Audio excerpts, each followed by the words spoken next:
Assalamualaikum warahmatullahi wabarakatuh. Salam sejahtera untuk kita semua. Pada kesempatan kali ini, kami dari kelompok 1 akan mempresentasikan hasil kerja kelompok kami, yaitu pemaparan tentang sistem ekonomi campuran negara Malaysia dan Norwegia.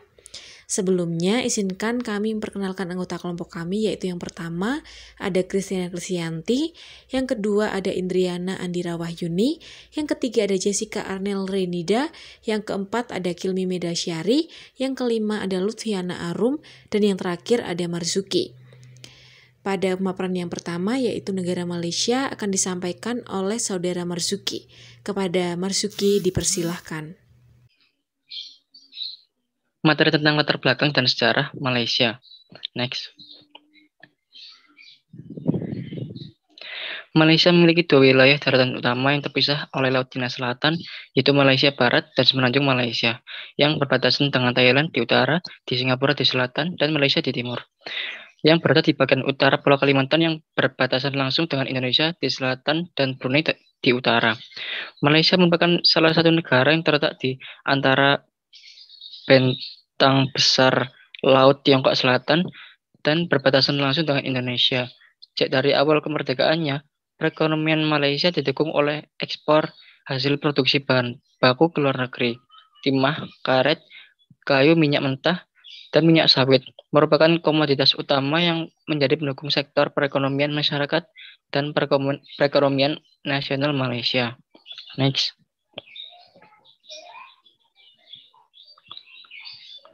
Lalu ketika masa Tun Abdul Razak menjabat sebagai Perdana Menteri Malaysia yang kedua, Malaysia membuat suatu sistem ekonomi yang disebut NEP atau New Economic Policy, yang sering disebut dengan sebagai dasar ekonomi baru dalam bahasa Malaysia New Economic Policy, atau sering disebut juga dasar ekonomi baru.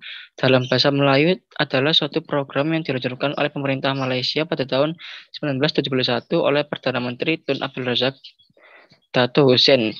Program ini bergerak di bidang sosioekonomi yang tujuan akhirnya untuk kemajuan Malaysia dan integrasi nasionalnya berdasarkan dari potensi yang dimiliki dari dalam negeri sendiri. Lalu sasaran pertama dari program ini yaitu membasmi kemiskinan dan mengurangi pengangguran dengan menambah jumlah lapangan kerja dan peningkatan pendapatan untuk seluruh rakyat Malaysia. Yang kedua yaitu mengurangi dan menghapus ketidakseimbangan ekonomi dengan cara mempercepat proses penyusunan masyarakat Malaysia, di mana salah satu indikator bahwa sebuah negara ini utuh dan bersatu adalah terciptanya keseimbangan ekonomi nasional di negara tersebut.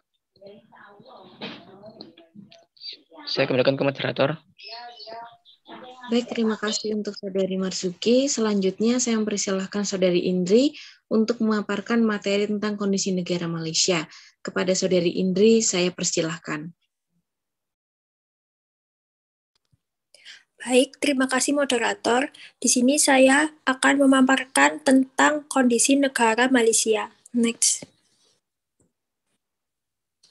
Kondisi saat ini di negara Malaysia yaitu ekonomi Malaysia merupakan terbesar ketiga di Asia Tenggara dan ke-29 di dunia berdasarkan PDB.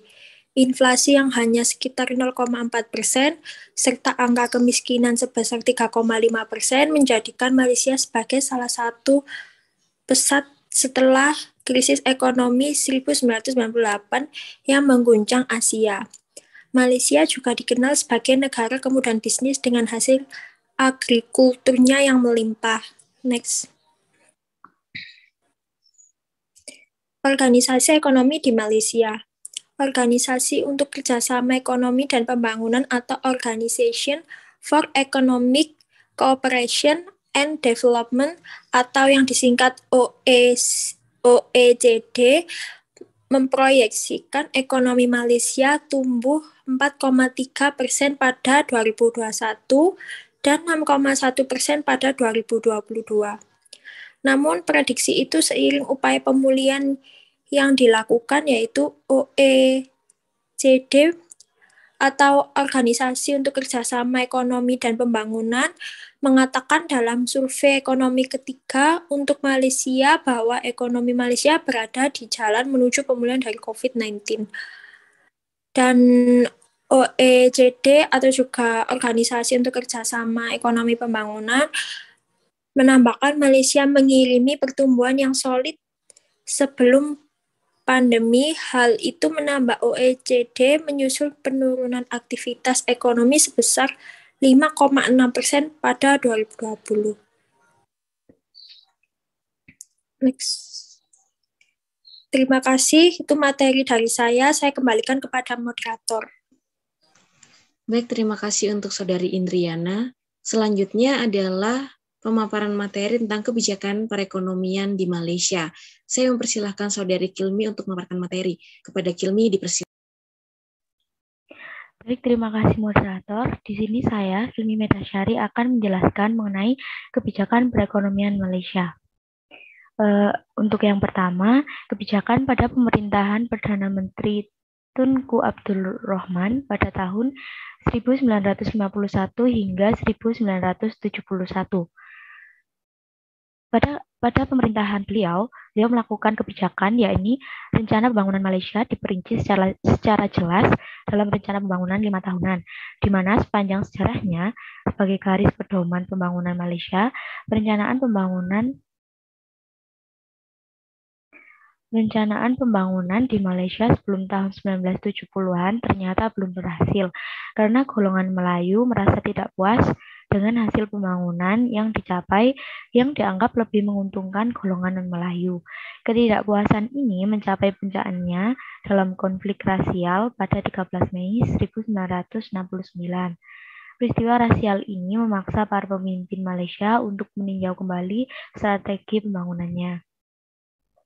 Lalu, untuk yang kedua, kebijakan Perdana Menteri Tun Abdul Razak Hussain.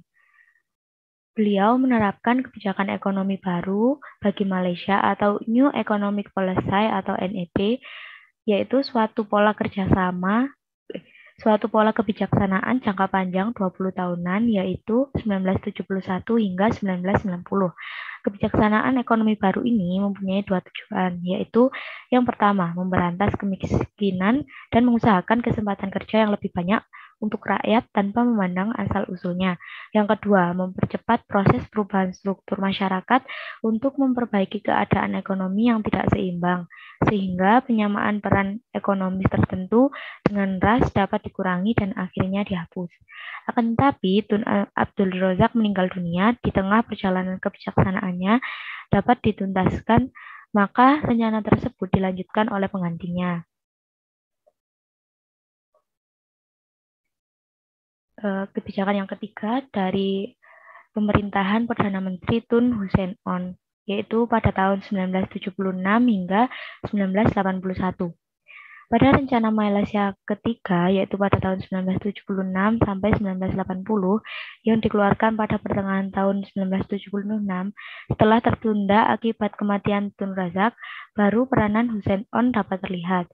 Suatu perkembangan penting yang terlihat dalam rencana baru ini adalah kesadaran bahwa dominasi Melayu dalam pemerintahan mewujudkan suatu kebijakan untuk menggunakan badan-badan instansi yang lebih luas seperti Perbadanan Nasional Berhad atau Pernas, Majelis Amanah Rakyat atau MARA, dan Urban Development Authority atau UDA, guna untuk membantu Melayu agar lebih bisa bersaing. Lalu kebijakan pada masa pemerintahan Perdana Menteri Mutahir Muhammad, yaitu pada tahun 1981 sampai 2003. Beliau berusaha untuk menyelesaikan permasalahan yang dihadapi. Berbagai kebijakan dibuat untuk menjadikan Malaysia sebagai negara maju. Mahathir adalah arsitek utama dari berbagai kebijakan yang populer, seperti Look East Policy atau LEP, atau kebijaksanaan pandangan ke timur, dan secara pribadi adalah penggerak utama yang terlihat langsung dalam pembuatan kebijaksanaan dan implementasinya. Perdana Menteri Mahathir Muhammad mendesak masyarakat Malaysia untuk memandang secara bersamaan kepada Jepang dan Korea Selatan, baik inspirasi, metode, dan keahlian, serta berusaha menandingi dan belajar dari etos dan sikap kerja mereka dalam rangka kemajuan ekonomi negara di masa yang akan datang. Operasionalisasi dari Look-is Policy yaitu kebijakan industri berat, kebijakan perubahan jumlah penduduk, privatisasi, Malaysia Incorporation, dan juga kebijakan pertanian negara. Setelah NEP atau New Economic Policy berakhir, Mahathir mengeluarkan kebijakan pembangunan nasional dan rancangan jangka panjang kedua atau RRJP 2 tahun 1991 sampai 2000. Pergeseran ke arah ekonomi berbasis ilmu pengetahuan merupakan bagian dari rencana yang lebih komprehensif untuk mencapai status negara maju pada tahun 2020. Mahathir telah berhasil membangun suatu negara yang dahulunya miskin dan terkotak-kotak secara rasial menjadi negara yang modern melalui kebijakan industrialisasi yang mengkombinasikan program-program pemerintahan dengan investasi swasta. Saat ini, Malaysia merupakan negara yang dengan lingkungan bisnis yang kondusif dan mampu mengundang investasi baru bukan hanya di sektor industri pengolahan, tetapi juga di sektor-sektor industri yang padat teknologi dan ilmu pengetahuan. Malaysia telah menjadi suatu negara industri yang memanfaatkan secara maksimal diversifikasi dan pertumbuhan ekonomi. Malaysia juga telah beralih dari negara yang tadinya hanya bersandarkan pada pertanian menjadi suatu negara yang berlandaskan industri, teknologi, dan juga ilmu pengetahuan. Sekian dari saya kembalikan ke moderator. Baik, terima kasih untuk Saudari Kilmi atas pemaparan materinya.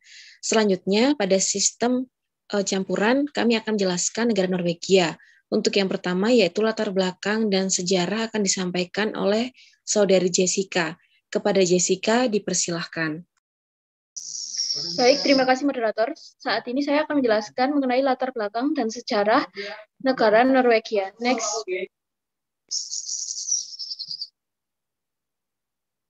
Norwegia merupakan sebuah negara yang terletak di bagian utara benua Eropa dengan populasi sekitar 4,6 juta orang. Norwegia termasuk ke dalam salah satu negara maju yang memiliki sistem ekonomi yang cukup dinamis. Kunci sukses negara ini terletak pada cadangan sumber daya alamnya yang sangat melimpah. Sumber daya alam yang dimiliki negara ini seperti minyak dan gas alam, pembangkit listrik tenaga air, perikanan, perhutanan, dan mineral. Pengelolaan sumber daya alamnya dilakukan dengan sangat baik, terutama pada hasil lautnya. Hal ini menjadikan Norwegia menjadi negara pengekspor makanan laut terbesar kedua di dunia setelah Cina. Tidak hanya itu saja, adanya tenaga kerja yang terampil dan upaya untuk beradaptasi dengan teknologi baru juga memiliki andil dalam kesuksesan Norwegia di bidang perekonomian. Perkembangan ekonomi Norwegia tercermin baik dalam PDB per kapita dan modal sosial. Selain itu, Norwegia secara rutin muncul di bagian atas pada Indeks Pembangunan Manusia dari Perserikatan Bangsa-Bangsa. Next.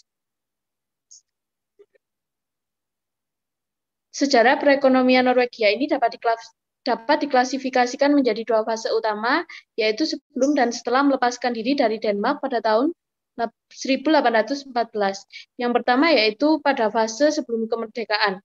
Ekonomi Norwegia secara historis didasarkan pada produksi pertanian lokal dan kegiatan lainnya seperti memancing, berburu, dan kehutanan. Sektor perdagangan juga tetap ada dan terus berkembang pada fase ini. Karena kondisi topografi dan iklimnya, masyarakat di utara dan barat lebih bergantung pada penangkapan ikan dan perdagangan luar negeri daripada masyarakat di daerah selatan dan timur, yang sangat bergantung pada pertanian. Pada masa ini, kegiatan perekonomiannya berpusat di kota Bergen. Next. Perkembangan ekonomi Norwegia pada abad pertengahan.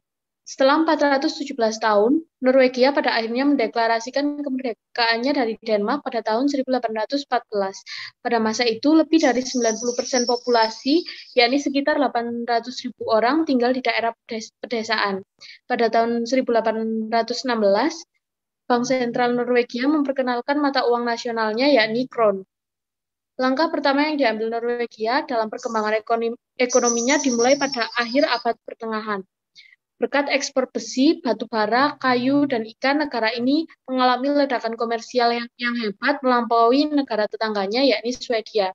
Di sisi lain, pengenalan metode pertanian baru dapat meningkatkan produktivitas pertanian dan mendukung perkembangan peternakan.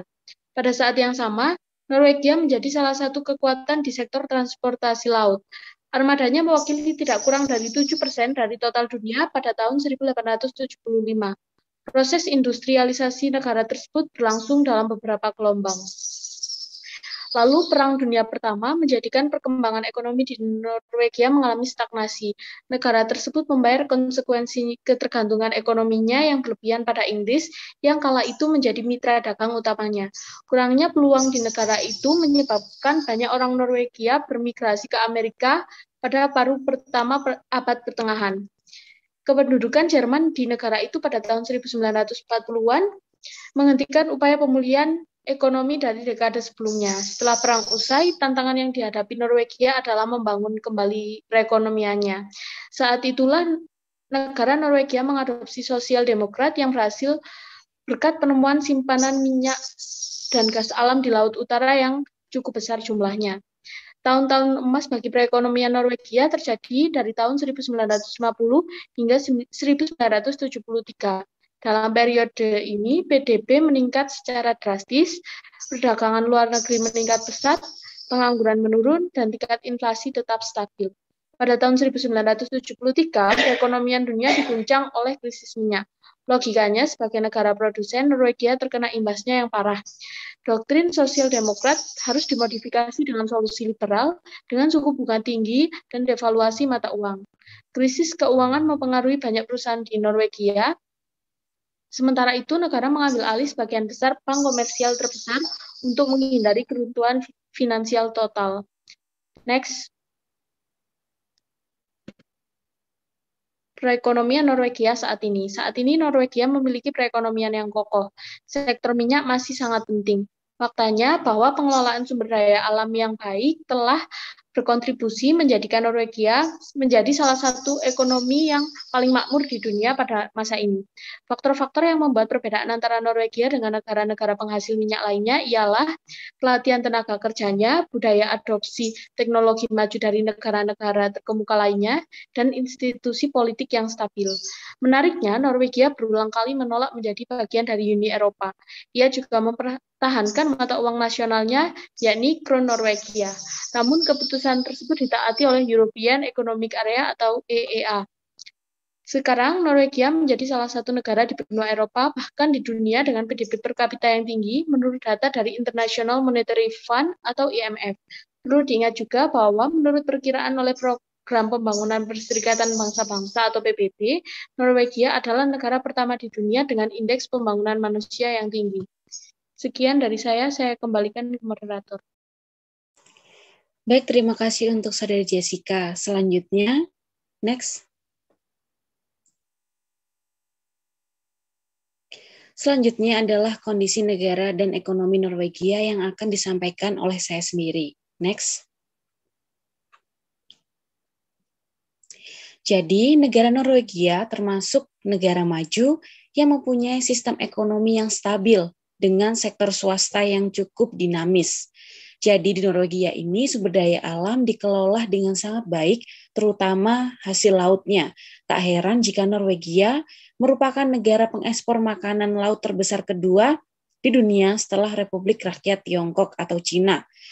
Kekayaan alam negara Norwegia cukup berlimpah, berupa cadangan minyak bumi, gas alam, mineral, hasil laut, air ikan segar, dan hutan. Diperkirakan cadangan minyak dan gas bumi yang dimiliki Norwegia termasuk yang terbesar di kawasan Timur Tengah. Selain itu, pemanfaatan komoditas minyak bumi. Berikut merupakan sektor-sektor lain yang berkembang di Norwegia. Next. Terdapat 3 sektor yang unggul di Norwegia, yaitu yang pertama ada jasa, manufaktur, dan yang ketiga ada pertanian, kehutanan, dan perikanan. Jasa menyumbang sekitar 65% pada perekonomian Norwegia. Pemerintah adalah penyerap tenaga kerja terbesar di sektor jasa. Pariwisata juga penting, terutama kapal pesiar populer di Floatvantal Barat Norwegia. Jasa lainnya yang menyumbang banyak pada perekonomian negara adalah mencakup perdagangan besar dan eceran, keuangan, asuransi, real estate, transportasi, dan komunikasi. Yang kedua adalah komoditas manufaktur. Sekitar 1/5 dari angkatan kerja bekerja di berbagai industri setelah minyak dan gas bumi. Ekspor terkemuka adalah peralatan tenaga air, kapal, dan platform minyak, peralatan kantor, produk elektronik, kertas dan bubur kertas, logam, dan bahan kimia. Kegiatan pengiriman barang dan terkait telah lama bagi perekonomian Norwegia, sehingga sejak tahun 1800-an Norwegia telah menjadi armada laut terbesar di Eropa.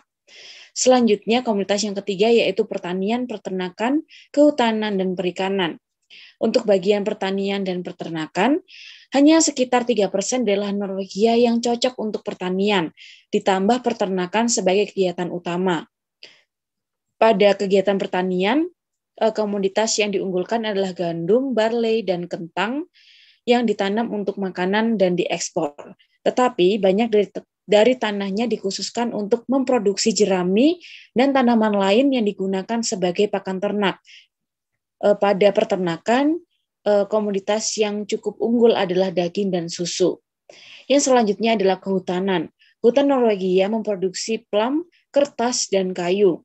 Produk kayu mencapai sekitar 6% dari pendapatan ekspor. Kebanyakan penangkapan ikan komersial dilakukan di perairan utara Norwegia dan menjadi tempat penangkapan ikan utama di negara Norwegia dan ditujukan untuk mengekspor ikan segar. Selanjutnya, bagian peternakan ikan di Norwegia adalah peternakan salmon di sepanjang pantai. Itu juga terjadi di Norwegia. Pemburuan paus menjadi tradisi panjang di Norwegia. Setiap tahunnya sejumlah kecil paus dipanen, meskipun ada larangan internasional terhadap penangkapan ikan paus komersial, tetap di Norwegia penangkapan paus tetap dilaksanakan. Next.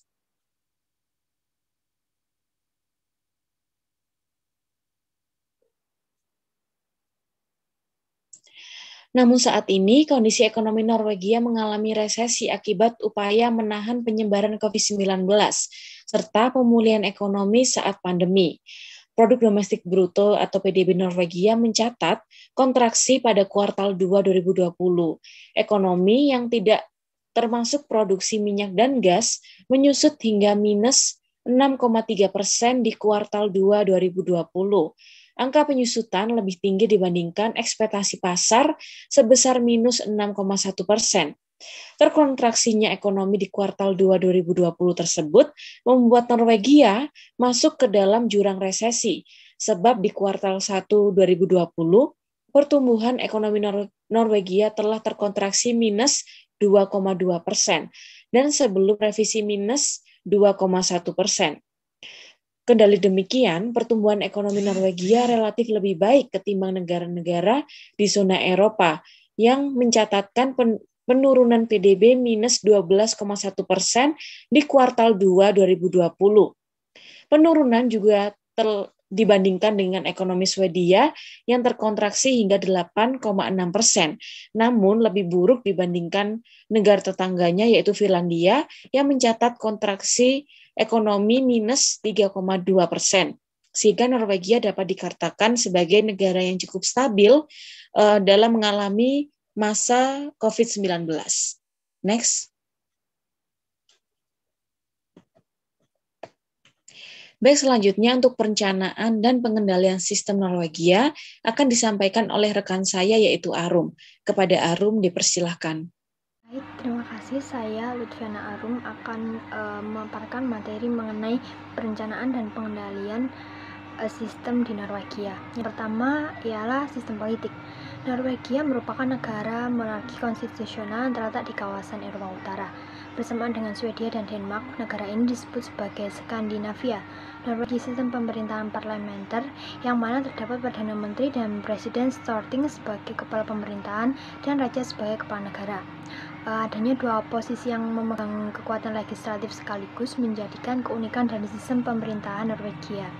Namun yang membedakan adalah posisi Perdana Menteri sebagai representasi Raja membawa kabinet, sedangkan posisi presiden seterusnya yang membawa anggota parlemen. Mengambil keputusan terhadap suatu RUU, separuh dari total anggota Dewan wajib hadir dan memilih setuju ataupun tidak terhadap suatu RUU. Seterusnya dipimpin oleh 6 pimpinan Dewan yang terdiri dari seorang ketua Dewan dan 5 orang wakil Dewan.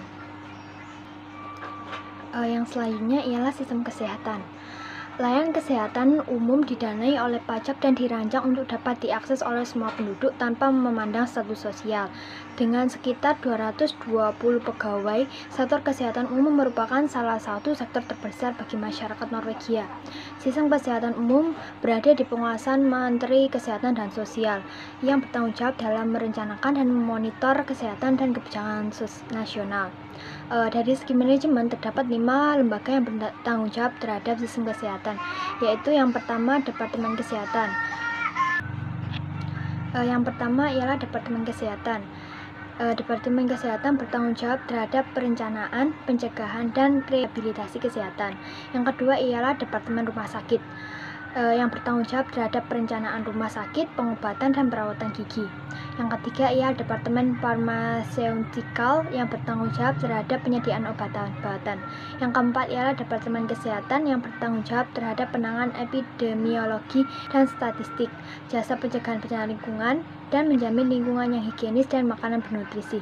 Dan yang terakhir ialah Departemen Administrasi bertanggung jawab terhadap finansial.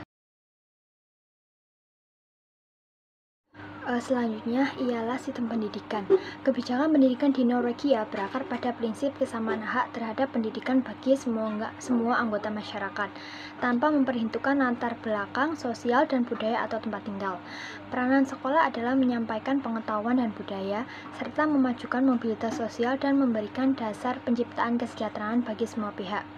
Kegiatan mengajar di sekolah Norwegia tidak diadaptasi dengan kemampuan dan keahlian masing-masing siswa. Pendidikan khusus tersedia bagi penyandang cacat tubuh atau mereka yang membutuhkan perhatian khusus, yang jika tidak terpenuhi maka tidak mampu berpartisipasi dalam kegiatan mengajar di sekolah umum. Sebagai akibat dari meningkatnya imigrasi, mahasiswa yang memiliki bahasa minoritas juga bertambah. Kebijakan pendidikan Norwegia mengatur perhatian bagi kebutuhan khusus akan siswa dengan latar bahasa minoritas sehingga mereka dapat menyelesaikan pendidikan tingkat menengah atas dengan baik dan melanjutkan ke perguruan tinggi serta kemudian bekerja. Norwegia memiliki sistem sekolah yang seragam dan berdasarkan pada standar umum. Kurikulum nasional telah diperkenalkan untuk memastikan bahwa standar pemerintah dipenuhi. Siswa pendidikan di Norwegia terdiri dari yang pertama pendidikan dasar dan menengah pertama sejak umur 6 tahun sampai 16 tahun dengan total 10 tahun. Dan kedua pendidikan menengah atas atau pendidikan umum dan pelatihan kejuruan sejak umur 16 tahun dengan total 3 tahun. Dan yang terakhir ialah pendidikan tinggi di universitas atau perguruan tinggi. Terima kasih, saya kembalikan kepada moderator. Baik, sedemikian jauh pemaparan kami tentang sistem ekonomi negara Malaysia dan Norwegia. Kami dari kelompok mohon maaf sebesar-besarnya apabila ada kesalahan kata dan perbuatan. Sekian dari kami. Wassalamualaikum warahmatullahi wabarakatuh.